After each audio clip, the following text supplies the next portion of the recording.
All right. I want to welcome Lauren to Profitable Pursuits. I am super excited for this conversation and for everyone to hear the good. So, Lauren, welcome. Thanks so much for having me. Cool. Let's just jump right in. Can you tell us a little bit about yourself, your story, and your business? Give us the lowdown in case the audience isn't familiar. Yeah, so I am the designer that non-designers love. I do branding, web design, and design education. And my path here was a bit windy. So, as you know, I'm sure many people listening, they're like, yep, I can relate. So, I started out in university marketing. I worked for a university in the admissions office, overseeing marketing operations and technical systems. And I also taught a design course for non designers as faculty there. And so, did that for several years, did a quick stint in corporate consulting, and decided in January 2020 that I wanted to work for myself. I no longer wanted to, punch a time clock and have a boss, and I'm going to do my own thing, live my own life. And so initially, my first vision was that I was going to be a motivational speaker, wanted to go to college campuses and speak to young adults, young professionals about, life and finding your own path and, all that good stuff. Then, of course, COVID hit, it derailed, many of our plans. And basically, I figured out that this course that I was teaching to university students could benefit business owners, professionals, VAs, freelancers, that everybody has design as a part of their to-do list, and they need to know how they can design so that it actually is worth their while and, makes them money. And it's not just like, oh, I created a Canva template, but it's like, oh, I created a social graphic and it got someone to buy the thing that I wanted them to buy. So that is now what I do. And I focus on high converting branding, websites, and my design education. Absolutely. I love that. When you made the pivot from the corporate world to like your entrepreneurship journey, that's not an easy pivot. It's not easy to go from W-2 income to now I'm in charge of my destiny. Can you talk a little bit about how you made that pivot and how you made it work for yourself? Yes. So I had a part time job that I was doing 2 days a week that was like the not living the high life money, but the pay the bills money so that the other days of the week I could have the time that I needed to, post on Instagram and do things like this and, get my name out there and try to grow. So I did have a small amount of consistent income coming in, and that really helped. And I like that's kind of my best kept secret that I tell a lot of people. And I'm, always open to be transparent because I think that in the world that we live in, you listen to other podcasts, watch other videos, and you see these people and they're like, yeah, I quit my job and then I made six figures in my first year. And it's just like, nah, like that's not realistic for most of us. Like you either really lucked out or you're not telling us some other piece of the puzzle. So, yeah, I mean, I've been doing this for 3 years now, and I feel like I'm finally at the place where like it's all clicking and it's all working. And it's like, okay, this is really now a business. I obviously didn't know your answer before asking that question. And I'm so glad that was your answer because my biggest pet peeve, especially coming from the financial world, is hearing like, make these massive, they're not even pivots, they're like 360, change everything, quit your job, like just go all in. But the reality is, like, you need money personally to live and to make these harsh 360s. I can't even call them a pivot without having some financial stability is not reality. So I'm really happy that that was your story and you're willing to share it, because it gives others a glimpse of like, it's these small little steps that will lead you to where it works out. So yes, maybe I could quit the full time, but it was still a W-2 that helped get me to where I could now be full time and it financially makes sense. So thanks Yeah. for sharing. And I would Absolutely. just add, like, I think that's something that a lot of people struggle with when they go from having a boss and peers and a team and a lot of, structure and being on projects, kind of being told what to do to now being your own boss is that they really struggle with, like, okay, so I wake up and I drink my coffee and I sit at my desk. Like, what do I do? There's just all this open-ended free time. And so for me, it kind of helped to have like, I only have 3 days a week that I can work on my business. So I know that I've got to make that time count. And it would be like, okay, the first half of the day is social media. And then the other half of the day is, working on my new course or, whatever. But like it kind of gave me some parameters to structure my time to be much more focused. That, like, is total side tangent, but I'm obsessed, and I feel like I'm 5 years in, and I finally have gotten to grips of that, like, nugget right there will change your life. I hate the word chunk, it sounds awful, but if you literally, segment, that's a prettier word. If you segment your day and you have focused hours where you do certain things, freaking game changer. Would you Mhm. agree? Yes, yeah. Like one of the things that I hate so much, and you're a money person, so you're like, you creatives, but I hate like paying bills and those like annoying, like just little administrative things of like, oh, your Stripe account needs you to go in and adjust this setting or, whatever. So like every Wednesday from 8 to 8:30 is when I do all of my financial related admin tasks. So Uh, I know that when the email comes in at any point throughout the week of like, oh, your Dubsado payments aren't working. You need to go blah, blah, blah. It's like, okay, that is the time every week that I'm going to go do those things. I review all my expenses, I categorize them, I look at money in, money out, I see where everything is. Like, I know that that's when I'm going to do those things. So, yeah, I'm in a mastermind with a time management coach. And so she refers to it as task batching and theme days. So that's better than your chunk word that you don't like. Oh, I hate that word. That I love that. Theme days, theme hours. That's what I currently do. And honestly, even with all of our clients, and we have clients from startups to over 30 plus $1 million businesses, and we do all those tasks on theme days or in theme hours. You can't do it the minute an email comes in because then you're railroaded from what's actually going to bring you in that next client. Yep. So let's jump into that. In order to have a profitable business that's profitable for you personally, it really all starts top line. Like if we don't have paying clients, you personally can't be profitable. Like there's no other way around it. It all starts at the top. So can you give some tips or tricks or like what has changed the game for you in obtaining, attracting? I once got schooled on my language, so I'm so cautious to say it now. However you want to word it, obtaining clients. Like, what's your tip or trick to like bring people in that top of the funnel? Yeah. So, two things that have been a major, major game changer for me. The first one has been market research. So, I'm the type of person that I believe that I know my ideal client in and out. I know their pain points, I know what they like, but I had a really harsh reality when I launched a course and spent a lot of money on copy and, different assets, and not a single person bought it, and was working with a business coach, and she's like, "Well, did you do market research? Like, did you ask people, hey, would you buy this course? What do you think about what's offered?"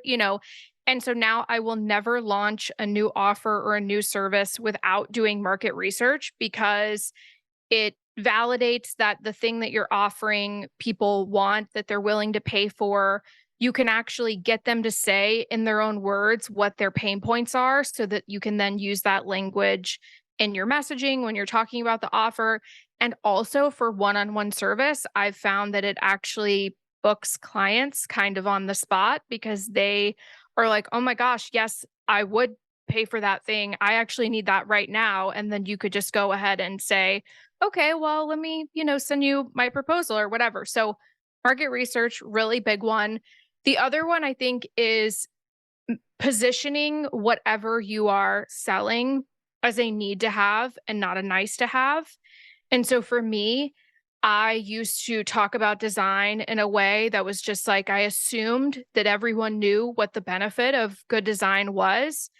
And so I wasn't talking about like, oh, well, if you don't have good design, then you're not going to attract the right person. And someone's going to come to your website and they're going to have doubts in their minds because things are pieced together or your website looks completely different from your Instagram and they're going to think that it's a scam or, whatever. And Yeah. so once I started messaging about what I do as, okay, not only does this look good, but it attracts your ideal person, it converts them, gets them to take action. That's when my business really took off because I was tying what I do to an actual, end goal and end result in their business. Like people spend money with haste on things that make them money or save them money. They don't spend money with haste on a nice to have. Ooh, I like that. So if I was to summarize, and I like it because it's, we've done a lot of these episodes at this point, and so often people are like, "Oh, the mindset or this," but I like that you gave actual strategy. And if I was to summarize, correct me if I misunderstood. It's positioning what you do, what you offer, as a must. It's no longer Yes. like a nice to have. It's a like you must have X, Y, and Z because of PD and Q.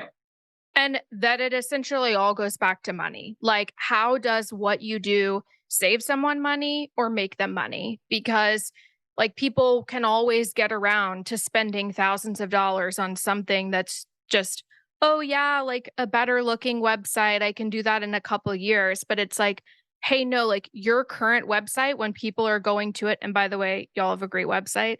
So you're not one of these people, but We pay a like, lot of money for that website. right. Like, hey, like they can always get around to go, buying a new website. But if I tell someone your current website is, people are going to abandon on your homepage because of X, Y, and Z, or they're never going to get to your services page, or the way that it's laid out, no one's ever going to see your most expensive service. Like, those are the types of things that, oh my gosh, now I need a new website because I will make more money when I get that.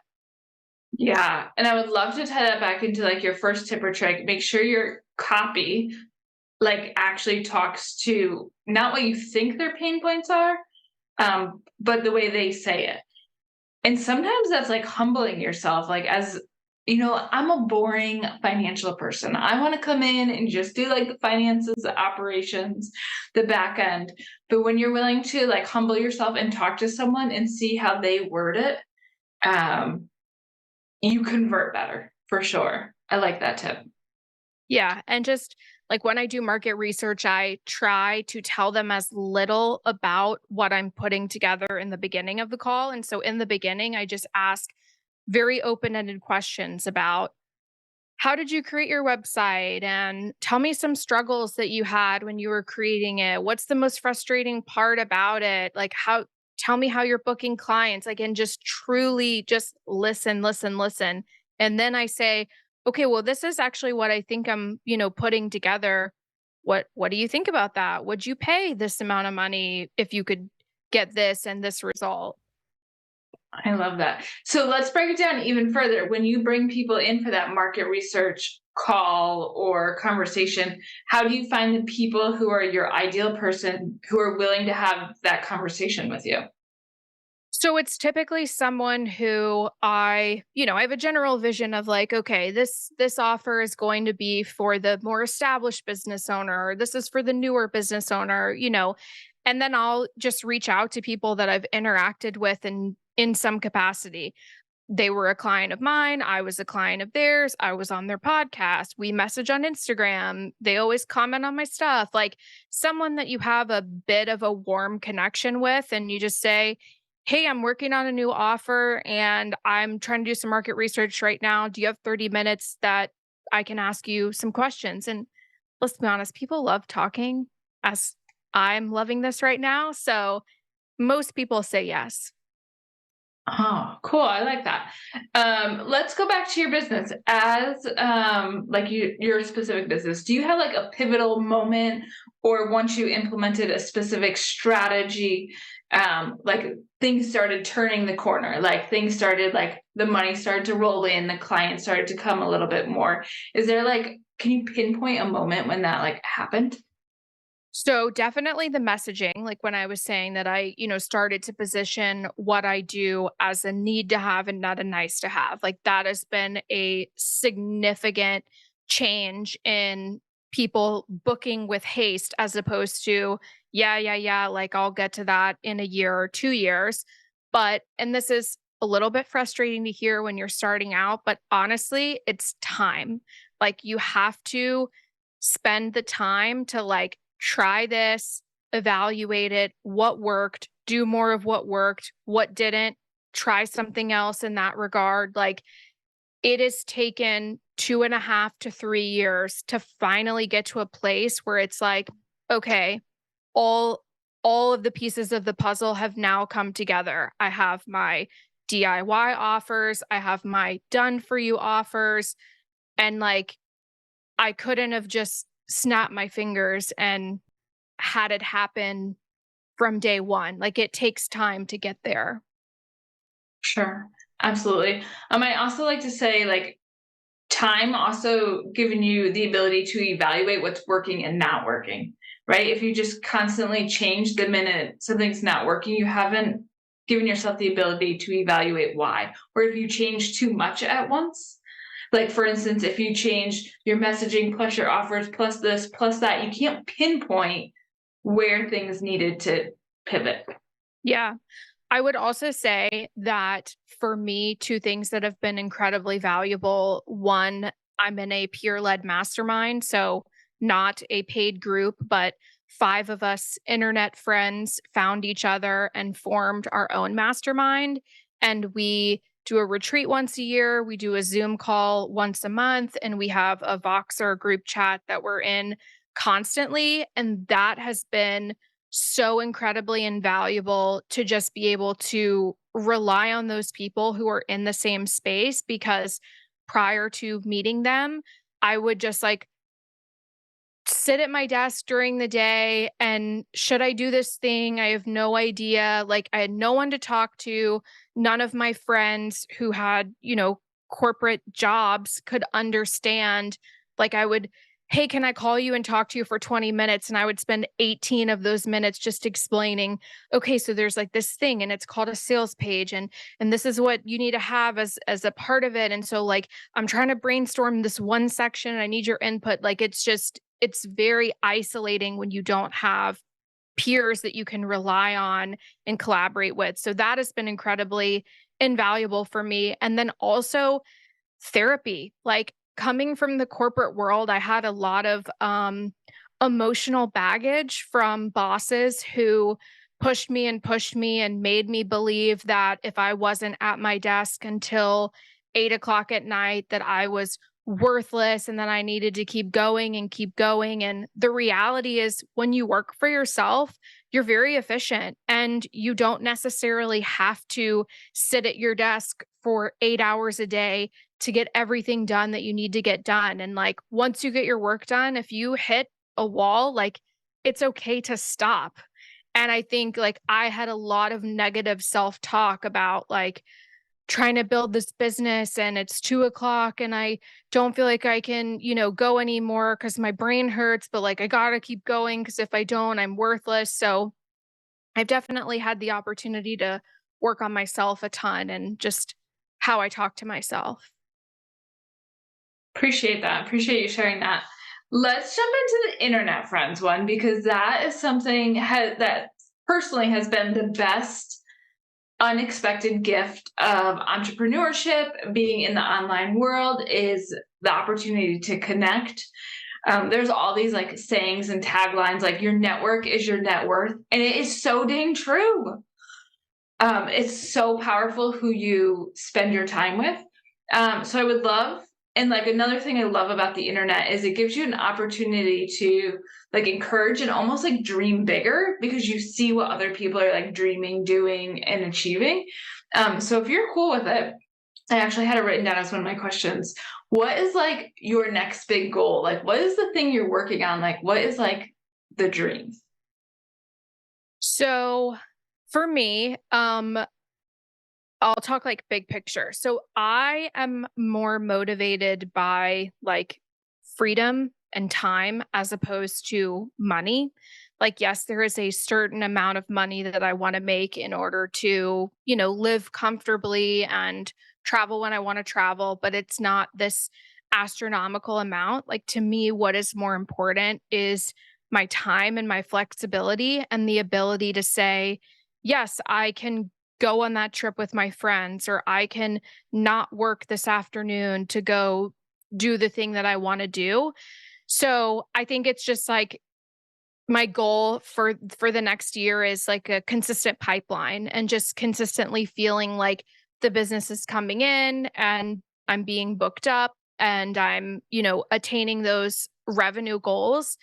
In terms of offers, I do want to roll out an offer that makes it more attainable for newer business owners to have a very high converting website, because currently my website offering is several thousands of dollars and it's a bit out of reach for a newer business owner. So that is something that I'm doing market research right now, is Oh, potentially like a group coaching type offering that would be like a DIY slash done with you sort of thing for newer business owners. So that's one of the goals as well. that's so fun. I love, like, I always like to say if I had multiple lives, I wish I was like good at the design or the copy or the whatever. And I just think God gives everyone different skills. And I am so grateful for like the designers of the world or the website people. I'm like, what? I don't even know what you're doing. We like send it to our website guy. I was like, just fix, please. It's so great. Um, Another fun question I love to ask guests, and the answers are always like so vastly different. If you were to build the business you have today in half the amount of time, how would you do it? Knowing what I know now, Yeah, like take all the tools you know now, you have to start all over and build where you're at today in half the amount of time. What would you do? um, I would delegate more, like hire people and delegate more. I think that's something that I struggle with a bit is, and I'm sure a lot of people can relate, like when it's so personal to you and you've put so much of your heart and soul into it, it is difficult at times to hand off pieces of the puzzle to other people. So I think like I spend a lot of time on like my social content because it's okay, like that I do design, like it has to look a certain way, Yeah. and I think sometimes I have a hard time relinquishing control of that to other people. So I think delegate more. But I am hiring someone. I have two people on my team and I'm hiring another person right now. So Yeah, working on that. growth. I love it. Love it. Where can people stay in your world, and how can they follow along your journey and see your designs and inquire about services if that makes sense for them? Yeah, so I hang out on Instagram. I'm felter.unfiltered. So you can find lots of, what I'm doing every day and free tips and tricks and all that good stuff. I also have a free quiz at felterunfiltered.com/quiz. And it is what fonts and colors should you be using for your brand. So it's just really quick and easy. And it gives you a good idea of what fonts and colors should you be using? Because that is the number one question that I get. So I worked on for about a year this quiz of, How well, fun! how can I provide this to people? Because it is the question that I get all the time. And we are going to link all those down below. But I want to thank you for hanging out with us, for inspiring others, and for being a part of our online world. I appreciate it. Thank you so much for having me. Absolutely.